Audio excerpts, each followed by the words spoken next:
안녕하세요. 따뜻한 영아나입니다. 다들 잘 지내셨나요?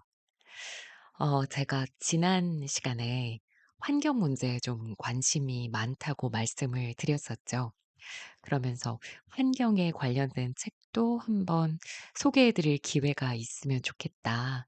이렇게 얘기를 했었는데, 얼마 전에 중고 서점에 가서 책들을 이렇게 쭉 훑어보다가 미니멀 라이프와 관련된 책들이 좀 눈에 띄더라고요. 이 환경에 관심을 갖게 되면서 자연스럽게 미니멀 라이프에도 관심이 많아졌고, 그래서 국내에 관련된 책들은 몇 권 읽어본 적이 있거든요. 이 미니멀 라이프와 관련된 책은 시중에 정말 어마어마하게 많습니다. 그런데 이 책은 우리나라에 미니멀 라이프의 열풍을 불러일으킨 원조, 시초가 됐던 베스트셀러라고 할 수 있는 책이에요.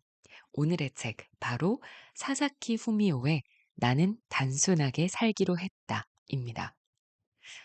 뭐 지금도 그 유행이 완전히 끝나진 않았는데 한동안 미니멀 라이프가 어마어마하게 유행했던 적이 있었어요. 저도 지금 완전하게 미니멀 라이프를 실천하지는 못하고 있지만 일상생활 속에서 그래도 조금씩은 실천을 해 보려고 네 좀 노력 중이거든요. 저는 사실 이상하게 너무 유명한 책들에는 손이 잘 안 가더라고요. 어 그래서 많은 미니멀 라이프 관련 서적들 중에서 이 베스트셀러라는 이야기만 듣고, 그래서 여태까지는 이 책을 읽어보진 않았는데 지난번에 서점에 갔을 때 유독 이날 좀 이 책이 눈에 띄어서 '얼마나 유명하길래 한번 읽어볼까.' 하는 마음이 들어서 네 집으로 한번 데리고 와 봤습니다.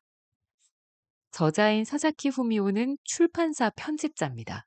미니멀리즘에 대한 홈페이지 개설을 시작으로 일본의 미니멀리스트 특집 방송에 출연하면서 이름을 알리게 됐고요.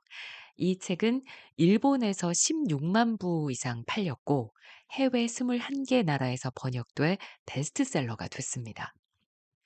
이 저자 역시 10여 년 동안 작은 집 안에 발 디딜 틈 없이 온갖 물건들을 가득 쌓아 놓고 그게 자신의 가치이자 행복으로 이어진다고 믿었던 평범한 사람이었다고 해요. 그랬던 그가 미니멀리스트가 됐고, 이렇게 가지고 있던 물건들을 하나 둘씩 버리면서 얻게 된 변화와 행복에 대해서 기록을 한 책입니다. 그리고 책의 맨 앞부분에는 이렇게 이 물건으로 가득했던 저자의 집이 미니멀리스트의 이른바 모델 하우스로 바뀐 모습을 담은 사진들, 그리고 다른 미니멀리스트들의 사례를 담은 사진들을 이렇게 담아놔서 볼 수가 있습니다. 이 본격적인 내용으로 들어가기 전에 사진들을 이렇게 한번 쭉 보여줌으로써 '나도 한번 해 보고 싶다.'라는 뭔가 동기부여를 주는 듯한 그런 기분도 좀 듭니다. 책은 총 5 장으로 구성되어 있고요. 이 책에서 정의하는 미니멀리스트란 무엇인지, 사람들이 물건을 늘리는 심리적인 이유, 그리고 물건을 줄이기 위한 구체적인 실천 방법들, 마지막으로 물건을 줄이면서 얻게 된 삶의 변화들을 이야기하고 있습니다. 여러분은 미니멀리스트를 어떻게 정의하고 계시나요? 맥시멀리스트의 반대말이다. 잘 버리는 사람이다. 혹은 물건에 대한 욕심이 없는 사람이다.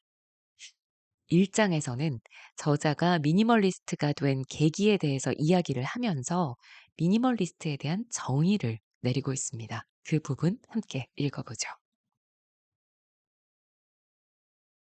미니멀리스트를 간단히 정의하면 물건을 최소한으로 줄이는 사람이다.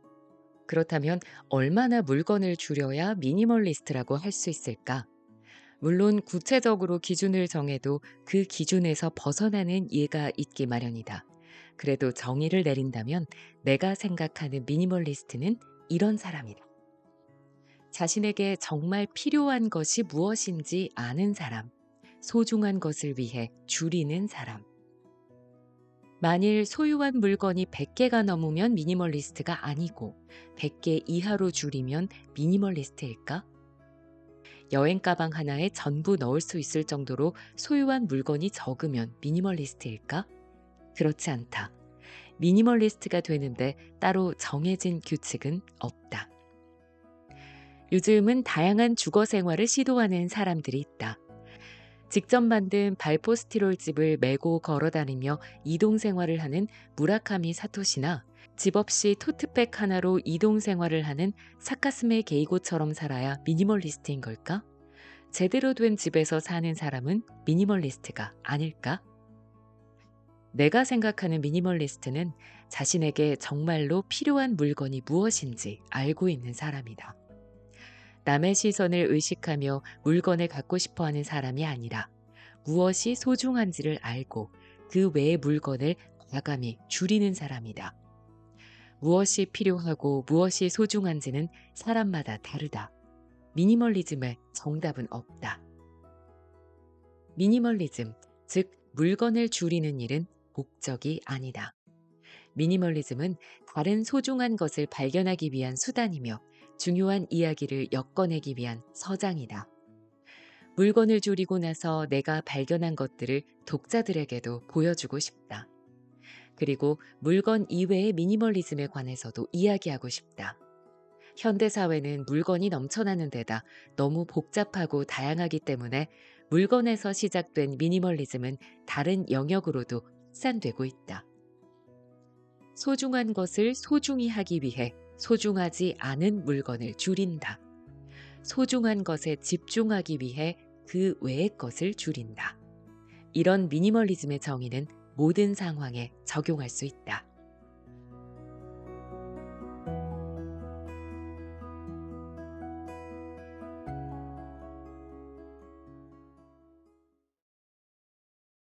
미니멀리즘의 정답은 없다.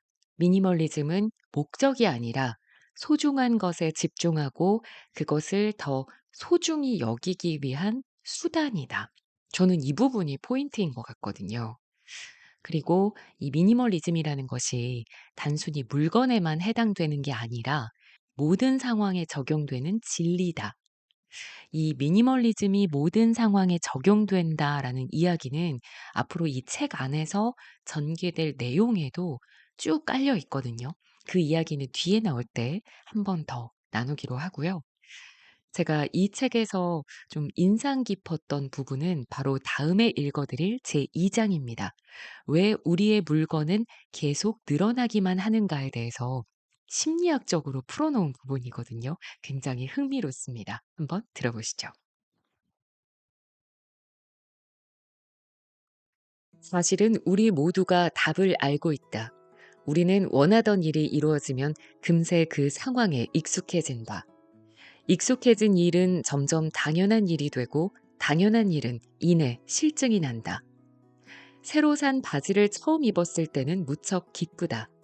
그러다 5번쯤 입으면 곧 익숙해져서 기쁨이 줄어든다. 10번쯤 입으면 바지는 새 옷이 아니라 당연히 옷장 안에 들어있는 물건일 뿐이다. 50번쯤 입으면 실증이 난다. 원하던 일이 이루어졌다는 순간의 감동은 어느새 익숙함으로 이어지고 당연함의 과정을 거쳐 실증이라는 부정적인 감정에 도달한다. 그러다 결국 그 물건은 별 볼 일 없는 물건이 되고 만다. 우리의 소망은 모두 이루어졌는데 익숙함이 실증으로 바뀌는 과정에서 불만이 쌓이고 불행마저 느낀다. 다시 말해 익숙해지지만 않으면 우리는 소망을 이뤘다는 기쁨에서 벗어나지 않고 계속 행복을 느낄 수 있다. 손에 넣은 물건에 질리지 않고 만족하며 지낼 수 있다면 새로운 물건이 늘어나는 일은 없다. 그렇다면 왜 익숙함 같은 감정이 생겨나서 골칫거리가 되는 것일까?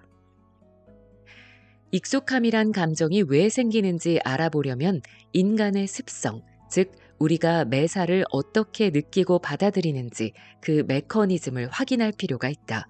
조금 복잡한 이야기일지 모르지만 익숙함의 문제는 이 책의 중요한 주제이므로 주목해서 보기 바란다. 일반적으로 인간의 신경 네트워크는 자극의 차이를 검출하는 구조로 돼 있다.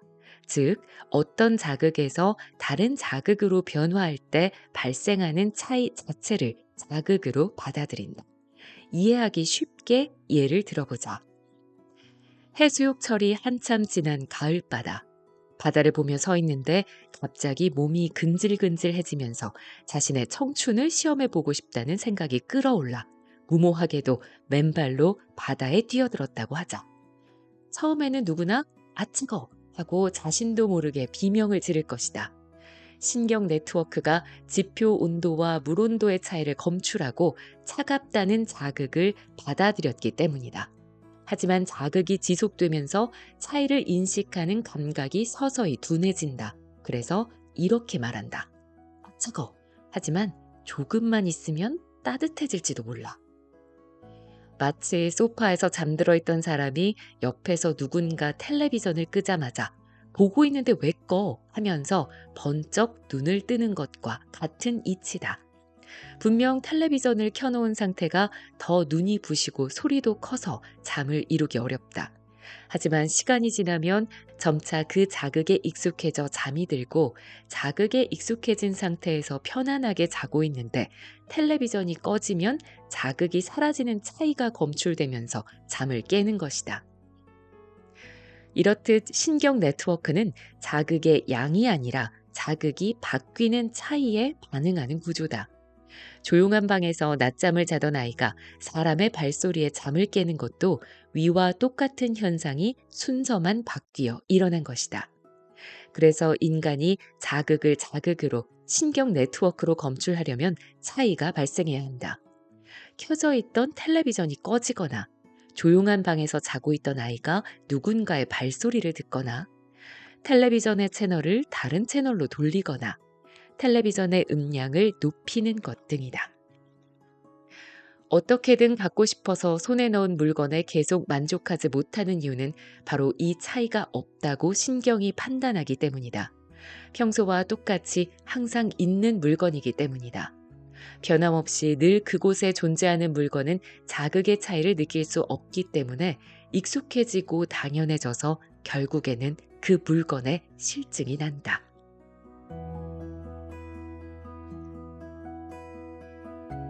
사람의 가치에는 여러 가지가 있다. 우선 가장 알기 쉬운 외모를 표현하는 말을 살펴보면 예쁘다, 아름답다, 키가 크다, 몸매가 좋다, 근육이 멋지다, 세련되다 등이 있다. 누군가를 봤을 때 처음에 눈에 들어오는 것이 외모다. 그래서 아주 오래전부터 여성들은 외모의 아름다움을 추구해 왔으며 최근에는 남성들도 텔레비전 광고나 잡지의 영향을 받아 운동과 미용에 열심이다. 외모에서 느껴지는 가치는 알기 쉽고 효과적이지만 외모를 가꾸는 데는 한계가 있다. 나 역시 아무리 애를 써도 패션 모델이나 꽃미남이 될 수 없다는 사실을 알고 있다. 겉으로 보이는 외모의 가치 외에도 내면의 가치가 있다. 자상하다, 재미있다, 부지런하다, 배려심이 있다, 명랑하다, 성실하다, 현명하다, 친절하다, 용기가 있다 등이 내면의 가치를 표현하는 말로 쓰인다. 내면의 가치는 외모와 달리 한계도 없을 뿐더러 가꾸는 보람이 있다. 하지만 이런 내면의 가치는 남에게 알리기도 어렵고 자신 또한 다른 사람의 가치를 알아보기가 힘들다. 얼핏 보기엔 친절한 사람이라도 때로는 의지가 되지 않을 수도 있다. 밝고 재미있는 사람이 실은 제멋대로일 때도 있다. 시간을 들여 오랫동안 만나지 않는 이상 다른 사람의 내면은 쉽게 알 수 없다. 그렇다면 자신의 내면을 물건으로 알리는 건 어떨까? 물건을 통해 내면을 외모처럼 밖으로 내보이는 것이다. 예를 들어 몸에 딱 맞는 네이비 줄무늬 정장에 반짝이는 갈색 구두를 신고 복잡하고 정밀한 손목시계를 차고 외제차를 타고 다닌다고 해보자. 그러면 누구든 그 사람이 돈을 버는 능력이 탁월하다는 사실을 쉽게 알아차릴 것이다. 일을 해내는 능력, 창조력, 근면함, 인내심 등을 누군가에게 알리는 일은 시간이 걸리고 노력이 필요하다. 그래서 물건으로 전달하는 편이 훨씬 빠르다. 물건은 보이지 않는 내면과 달리 누구에게나 보이기 때문에 매우 빠르게 자신의 가치를 알릴 수 있다.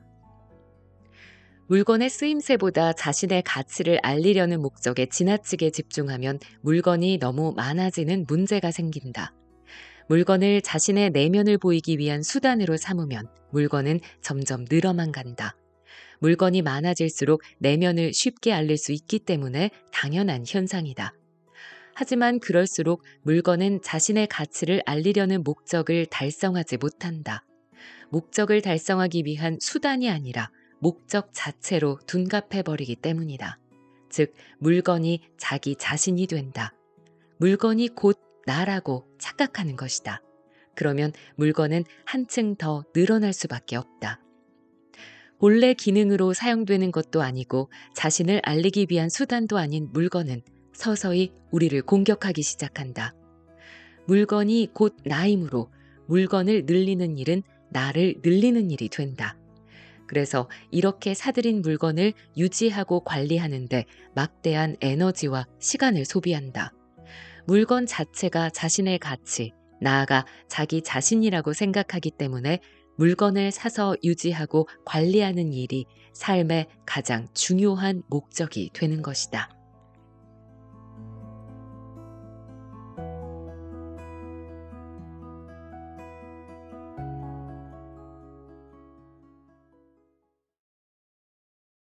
무언가에 익숙해진다는 감정을 이렇게 자세하게 심리학적으로 분석하는 글은 저도 처음 본 것 같거든요.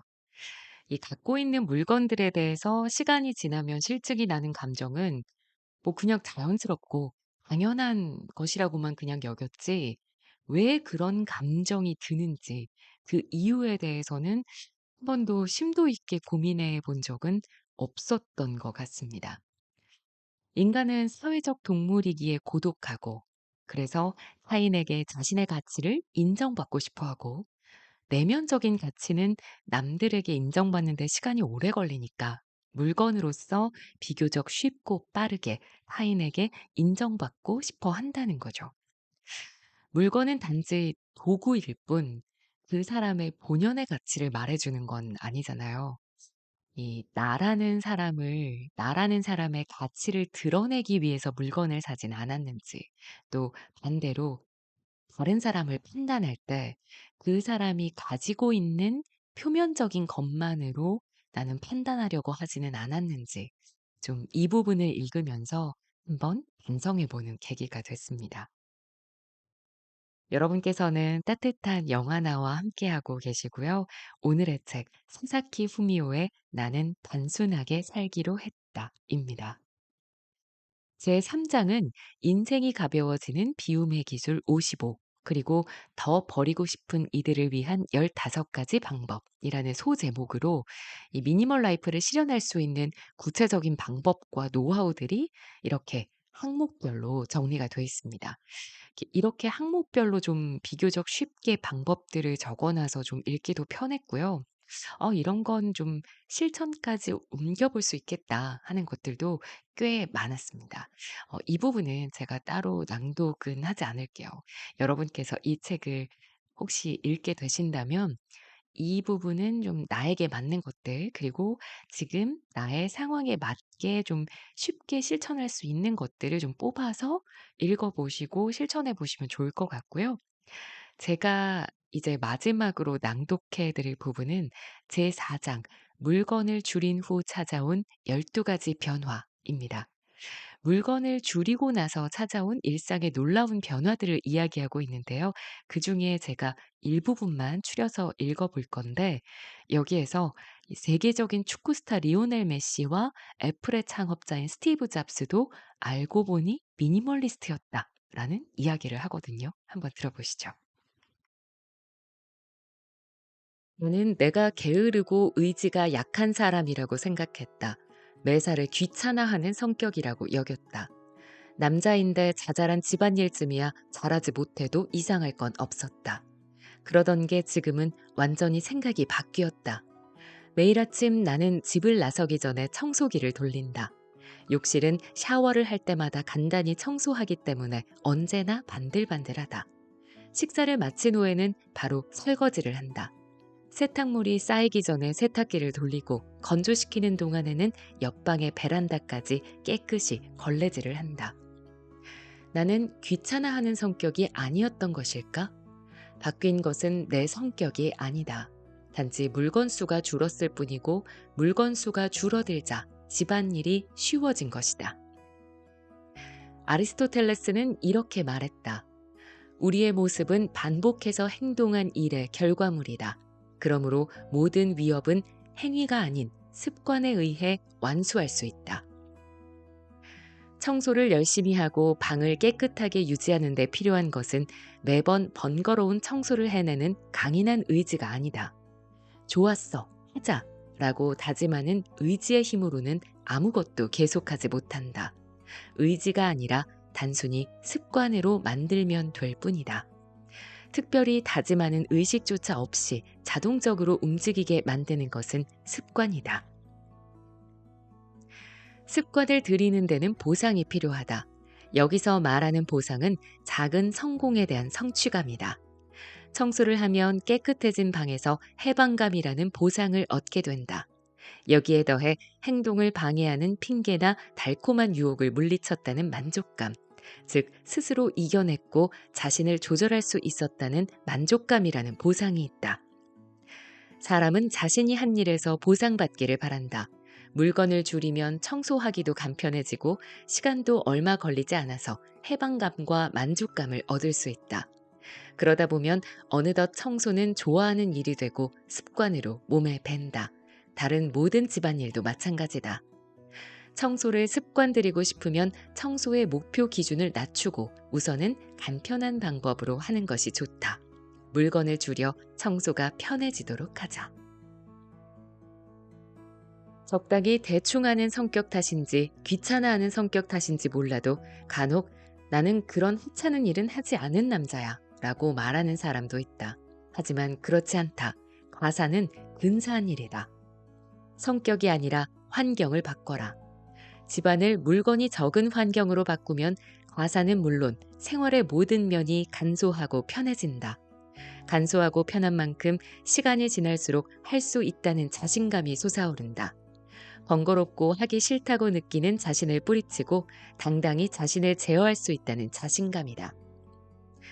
아침 일찍 일어나 출근하기 전에 느긋하게 아침 식사를 하고 청소와 세탁을 말끔히 끝내고 나서 출근하는 것과 빠듯하게 일어나 허둥대며 집을 나서는 것은 직장에서 일할 때의 의욕에도 상반된 영향을 미친다.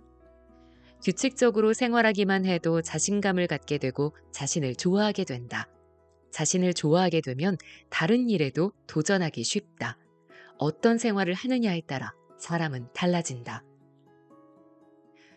아마도 이 시대의 젊은이들은 당신은 둘도 없는 소중한 존재입니다. 자신의 개성을 살리세요. 뭔가를 꼭 이뤄내세요. 라는 메시지를 매일 듣고 있을 것이다. 어떠어떠한 사람이 되어야 한다. 이것은 강박관념이다. 나 또한 그렇게 생각해왔고 훌륭한 사람이 되지 못할 것 같아 초조해하기도 했다.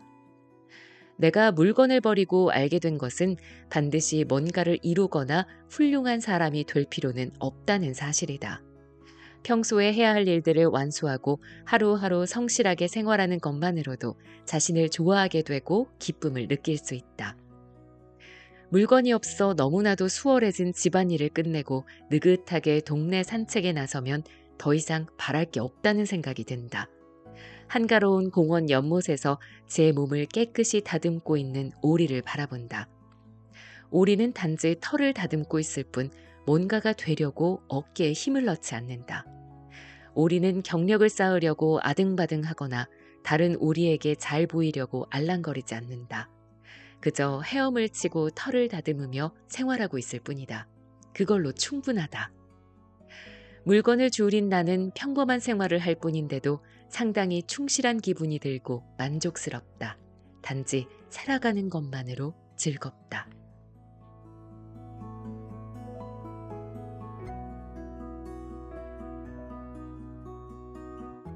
매년 올라가는 생활의 질을 떨어뜨리지 않고 그동안 늘어난 물건을 처분하고 싶지 않다면 할 일은 단 하나.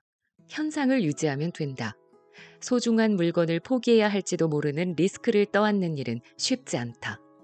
생활의 질을 낮추지 않고 지금 갖고 있는 물건을 계속 유지하기 위해서는 하고 싶지 않은 일이라도 계속 해나갈 수밖에 없다. 흔히 먹고 살려면 별 수 있나 참아야지 라는 말을 많이 듣는다. 하지만 먹기 위해서, 살기 위해서라고 내세우는 구실의 이면에는 대부분 물건에 대한 욕망이나 타인의 시선을 의식하는 허세가 자리하고 있다. 이런 허세가 마음속 깊은 곳에 자리하고 있는 건 아닌지 몇 번이라도 확인해 봐야 한다. 반면에 물건을 줄여 홀가분해지면 어디든지 바로 갈 수 있다. 타인의 시선이 신경 쓰이지 않으므로 실패를 두려워하지 않고 도전할 수 있다. 또 물건을 버리면 미니멈 라이프 비용이 낮아져서 낙관적이 된다. 예전에 나는 한 가지 일에 계속 고민을 거듭하면서 어떻게 행동해야 할지 일일이 다 따져보고 장단점을 비교했다. 목적지에 도달하기 위한 가장 효율적인 방법을 찾느라 세월을 다 보냈던 것이다. 그러느라 또 지쳐서는 침대에서 정신없이 자곤 했다. 지금은 일단 행동으로 옮긴다. 이미 효율 같은 건 따지지 않는다. 이 책도 쓰기 시작할 때까지 머릿속으로 온갖 길을 다 돌아왔다. 하지만 목적지에 빨리 도달하려면 그만큼 빨리 출발하는 것이 가장 좋은 방법이다. 중요한 것은 행동을 통해 얻은 경험은 물건과 달리 빚담보로 잡히거나 도둑맞지 않는다는 사실이다. 그 누구도 경험을 빼앗을 수는 없다. 물건과는 달리 내 안에 있고 언제나 갖고 다닐 수 있다. 어떤 일이 있든 마지막에 남는 것은 경험이다.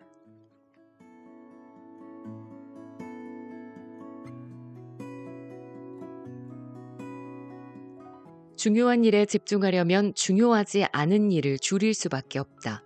미니멀리스트는 중요한 일을 위해 줄이는 사람을 가리킨다고 앞서 정의한 바 있다. 축구 스타 리오넬 메시도 중요한 것을 위해 줄이는 미니멀리스트다. 그는 한 경기당 평균 주행거리가 무척 짧다고 알려져 있다. 프로축구 선수는 한 경기에 평균 10km 정도를 달린다고 하는데 메시의 평균 주행거리는 8km밖에 되지 않는다. 경기 중에 그가 걷고 있는 모습도 자주 볼 수 있다. 상대방 골대 쪽으로 공격하다가 다시 수비 위치로 돌아갈 때도 달리지 않을 뿐더러 공격할 때 적극적으로 돌진하는 횟수마저 적다는 통계도 있다. 축구에 대해서는 잘 모르는 나도 왜 메시가 세계 최고의 선수로 불리는지는 안다. 그는 슛을 날릴 타이밍과 위치를 정확히 파악해서 승부를 걸고 그 순간 최고 속도로 상대를 따돌리기 때문이다. 즉, 그는 득점을 중요하게 생각한다. 중요한 일에 집중하고 그 외의 것은 줄인다. 결정적인 득점 기회를 위해 체력 소모를 줄이는 것이다. 스티브 잡스는 언제나 같은 옷을 입고 다니면서 복장의 패턴을 간소하게 줄였다. 또한 제품에서도 중요한 기능을 제외한 불필요한 부분은 과감히 없애고 심플한 디자인을 추구했다. 하지만 그가 옷이나 제품을 줄였다는 이유만으로 미니멀리스트로 불리는 것은 아니다. 잡스는 정말로 모든 것을 줄였다. 예를 들면 그는 회의에 참석하는 사람 수도 줄였다. 굳이 회의에 참석할 필요가 없는 사람이 회의실에 들어오면 거침없이 퇴장을 재촉했다. 자네는 이 회의에 참석하지 않아도 되네. 수고했어. 라고 말하며 내보냈다. 그는 최소 인원으로 선별한 최고의 인재만으로 모든 일을 결정하고 싶어 했다. 프로세스보다 아이디어를 존중하는 애플의 기업 문화도 바로 이런 맥락에서 나왔다. 디자이너가 멋진 콘셉트를 내놓았다고 해도 마케팅팀, 광고팀, 영업팀, 자재팀 등 많은 사람들과 함께 의견을 맞춰가는 동안 평범한 디자인으로 전락하고 만다. 모터쇼에서는 어느 시대나 예외 없이 독창적인 디자인이 나왔지만 아무리 시간이 지나도 상품화되지 않는 것은 바로 이런 이유에서다. 그러나 잡스는 독창성을 방해하는 비효율적 프로세스를 혐오해서 승인 절차를 과감히 줄였다. 승인 절차가 늘어날수록 아이디어가 독창성을 잃고 실현되는 속도도 느려진다고 생각해서였다. 스티브 잡스는 디자이너가 아이디어를 제안할 때도 한 가지만 보고 하기를 원했다. 가장 좋은 아이디어, 즉 최고의 아이디어는 하나밖에 없다. 그러니 두 가지, 세 가지를 제한할 필요가 없다고 여겼다. 애플에서 쫓겨났던 잡스가 복귀해서 가장 먼저 착수한 일은 캐캐묵은 서류와 오래된 장비를 모두 없애는 일이었다. 첫 업무로 물건을 줄였던 것이다.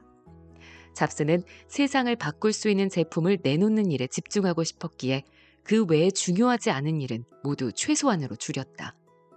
무엇을 할까가 아니라 무엇을 하지 않을까를 중요시했던 그야말로 완벽한 미니멀리스트였다.